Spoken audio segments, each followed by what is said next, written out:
gearbox are out.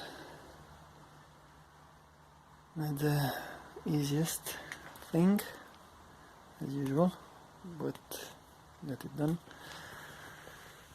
The pressure plate, it's in very good condition. It still has the machining lines here. You can feel it, it's not worn at all. It doesn't look like it overheated or anything like that, even though I did had some clutch slipping. So yeah, the actual clutch surface seems to be dry, has weird look to it, but this is just filled with oil. Everything it's kind of so yeah, that's oil everywhere.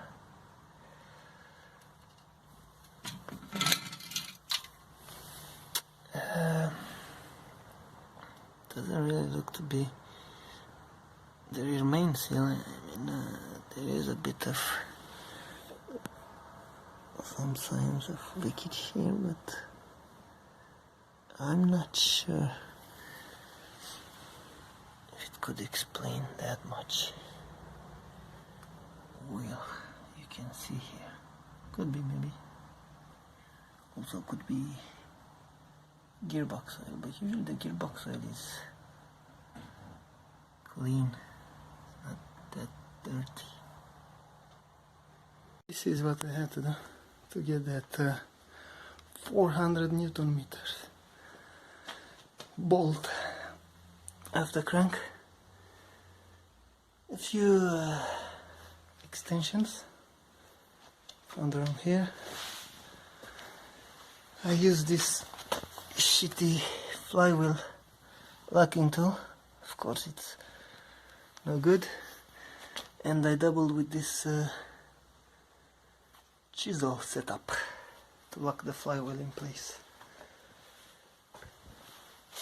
A decent amount of heat on the bolt, and it finally cracked. Yeah, it's not easy doing this crap alone.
in a lot of pieces at the moment. I'm just gonna start with the cylinder head. So we have exhaust side and intake side on the other side. So I was just looking at first to see if there's any leakage from the head gasket. Mainly you would see that between the cylinders, interbores, and it looks like everything is still intact. Looking at the head gasket as well, on the block side, still in decent shape, and on the head side as well, and then all around the cylinders seems to be intact. Now having a better look at the head and closer look, I can find a nice small crack on cylinder number 4 as expected, and also there's one on number 2, which is not that big, but it's there. But the number 4 is pretty visible, so that's the coolant channel, and that's the exhaust side. Goes all the way to the valve seat. That's a definite passage from the coolant side to the combustion chamber. So this explains quite a lot. Cylinder number 4, low compression and bad idling, high crankcase ventilation gases, probably water vapor mostly, bad idling, and the unusual pressurization of the cooling system with high pressure in the system and so on. So anyway, I was planning to replace the head because this is the head I had for a while with a nice crack in it and a fix I did, and this is a nice big crack which held up pretty well, to be honest, with some sort of a JB weld. Looking at the cams, they both seem to be in decent shape. Not an expert, but the journals don't really have any major markings on them. The cam lobes definitely are not flattened or anything like that. Seem to have somewhere on them, but I wouldn't call that major. These are the hydraulic lifters, and they all seem to have a small amount of wear, but nothing major again. And a better look at the cams and the lifters before I wrap them up, and looks like I have some damage on the lifters, 3 of them, this one being the worst, and surprisingly it's on the number 4 cylinder. Not sure it's related to the other issues, because I have similar wear on number 3 cylinder. This is the intake side, And then I had a look at the actual cam lobes to see if there's any wear or anything like that. And on this one definitely looks like there's a bit of wear, but might be able to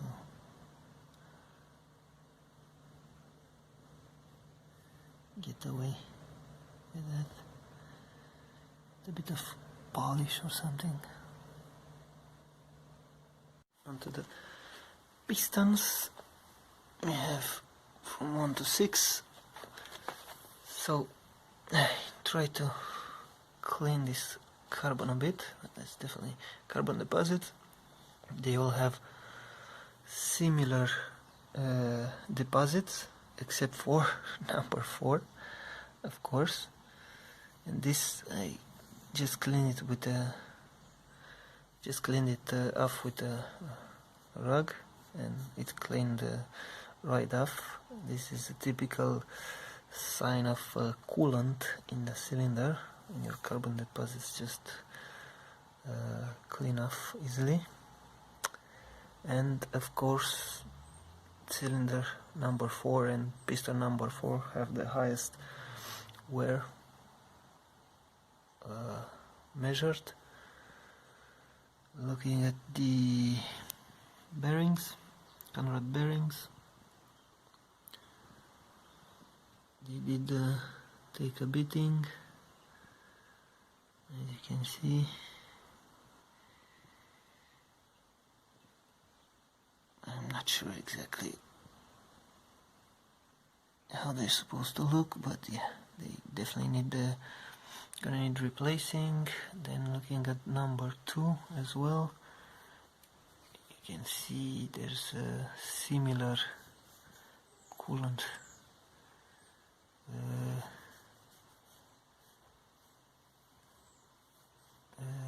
symptoms, but not as bad as cylinder 4. Now looking at the crank, I checked all the journals, main journals, and Conrad journals. They all seem to have uniform wear, nothing weird on them, no scratches, marks, or anything like that. So that's good.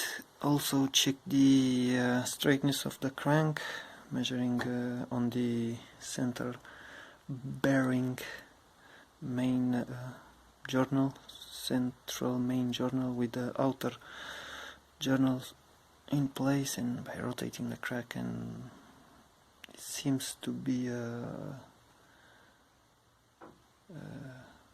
way below the spec, and that's probably the single good news so far.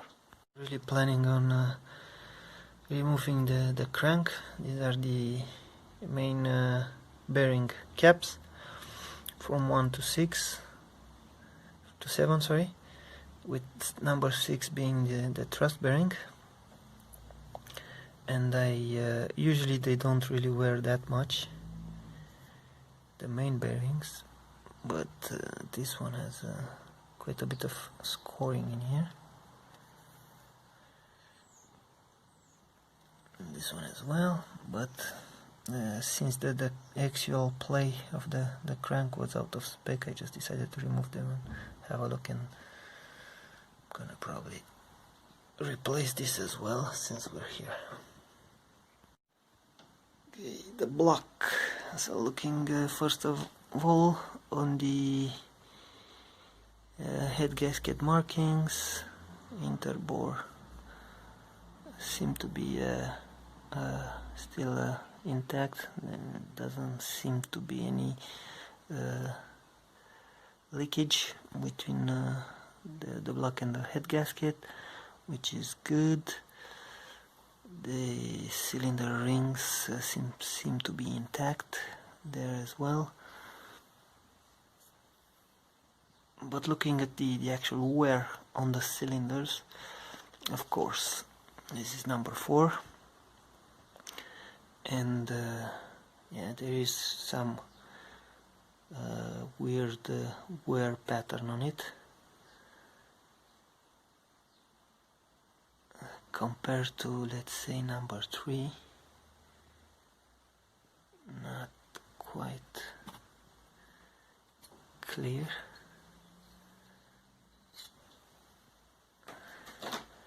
But I think on number 3 you can still see some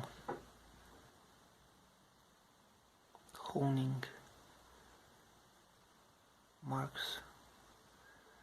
And of course, with the measurements, number 4 is has the highest wear. The rings as well on number 4 have the highest wear.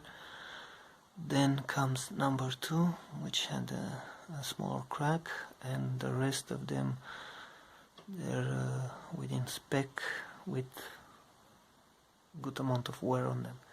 In the bottom of the block, there are these oil nozzles, spray nozzles at the bottom of the block, which help with piston cooling and wrist pin lubrication apparently.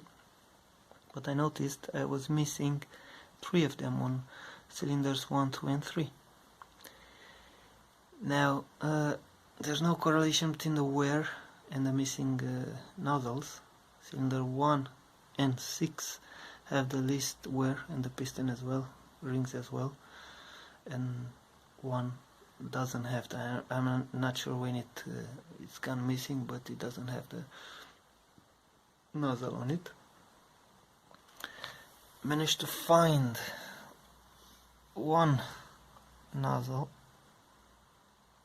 It's just a tip, the pipe itself. I found this one in the oil sump, and it's been chewed up, bitten a bit by the crank, I suppose.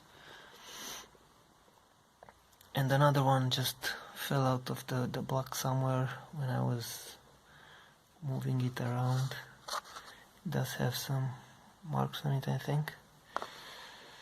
I couldn't find a third one yet, and this is I just removed this one from the block, and this is how it looks. It's supposed to be